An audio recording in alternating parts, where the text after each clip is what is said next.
Hello అండి. Welcome to my channel A to Z Telugu tips. ఈరోజు మన వీడియోలో ఈజీగా లంచ్ బాక్స్‌లోకి చేసుకోవడానికి తొందరగా అయ్యే రెసిపీని చూపించబోతున్నాను.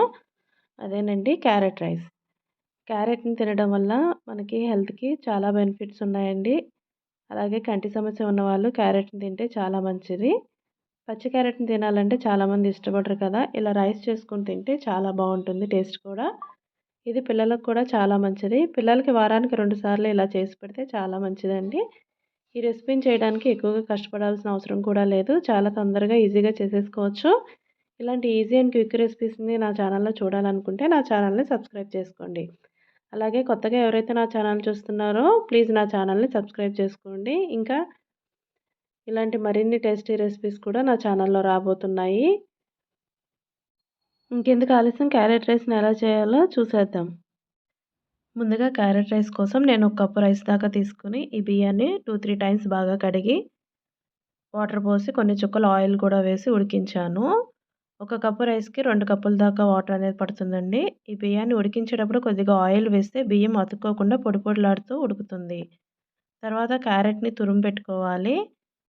తర్వాత స్టవ్ ఆన్ చేసి పాన్ పెట్టి 1 టేబుల్ స్పూన్ దాకా ఆయిల్ వేసుకొని ఆయిల్ హీట్ అయ్యాక ఆవాలు, జీలకర్ర, ఎండుమిర్చి, అలాగే పచ్చిశనగపప్పు, ఇంకా జీడిపప్పు కూడా వేసుకొని ఒకసారి కలుపుకోవాలి.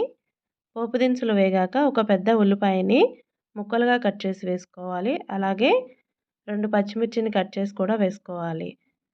2 రెమ్మల కరివేపాకును కూడా వేస్తే మంచి ఫ్లేవర్ అనేది వస్తుంది క్యారెట్ రైస్‌కి. ఇప్పుడు ఉల్లిపాయ, పచ్చిమిర్చిని బాగా కలుపుకోవాలి. ఉల్లిపాయ గోల్డెన్ బ్రౌన్‌లోకి వచ్చేంత వరకు వేయించుకోవాలండి. ఇలా ఉల్లిపాయ వేగిన తర్వాత ఒక స్పూన్ అల్లం వెల్లుల్లి పేస్ట్ కూడా వేసుకొని కలుపుకోవాలి. ఆ తర్వాత ఇందాక మనం తురిమి పెట్టుకున్న క్యారెట్‌ని వేసి ఒకసారి కలుపుకొని కొద్దిగా పసుపు, అలాగే రుచికి సరిపడా సాల్ట్ కూడా వేసుకొని బాగా కలుపుకోవాలి. క్యారెట్‌ని పచ్చివాసన పోయేంత వరకు వేయించుకోవాలి. క్యారెట్ వేగిన తర్వాత ఒక స్పూన్ కారం వేసి కలుపుకోవాలి. కారం ఎక్కువ కావాలనుకున్న వాళ్ళు ఇంకా కొంచెం వేసుకొని కలుపుకోవచ్చు. ఇప్పుడు మనం ఉడికించిన రైస్‌ని వేసుకొని రైస్ మొత్తం కలిసేలా బాగా కలుపుకోవాలి. తర్వాత ఒకసారి టేస్ట్ చూసి ఉప్పు, కారం సరిపోకపోతే మళ్ళీ కొంచెం వేసుకోవాలి. నాకు ఉప్పు కొంచెం తక్కువగా అనిపించింది. అందుకే మళ్ళీ వేశానండి. రైస్‌ని కూడా కొంచెం సేపు వేయించుకున్న తర్వాత ఒక స్పూన్ గరం మసాలా వేసుకొని కలుపుకోవాలి. గరం మసాలా అనేది ఆప్షనల్. వేసుకోకపోయినా బానే ఉంటుంది. ఫైనల్‌గా కొత్తిమీర వేసుకొని కలుపుకొని సర్వింగ్ బౌల్‌లోకి తీసుకోవడమే. ఇంతేనండి క్యారెట్ రైస్. చూసారు కదా ఎంత సింపుల్ అండ్ ఈజీగా చేసుకోవచ్చో.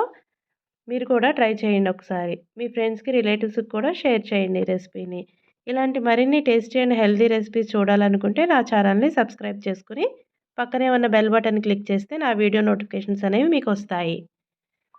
Please like, share and subscribe my channel. Thanks for watching.